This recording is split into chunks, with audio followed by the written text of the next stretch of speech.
সন্ধ্যা হতেই বেরিয়ে পড়লাম, ভাবলাম আজকে একটু চটপটি আর 1 কাপ গরম চা খেয়ে ফেলা যাক। এই দোকানটা ভালোই, একটা ছোটখাটো রেস্টুরেন্টের মতো। এই দোকানটার পাশ দিয়ে অনেকবারই গিয়েছি, ভাবলাম আজকে একটু ঢুকিয়েই দেখি কেমন।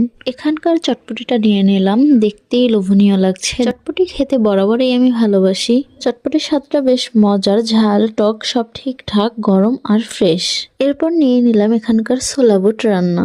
গরম গরম ছোলা বুটে মশলা, পেঁয়াজ আর কাঁচা লঙ্কার মিশেলে জিভে পানি আসবেই।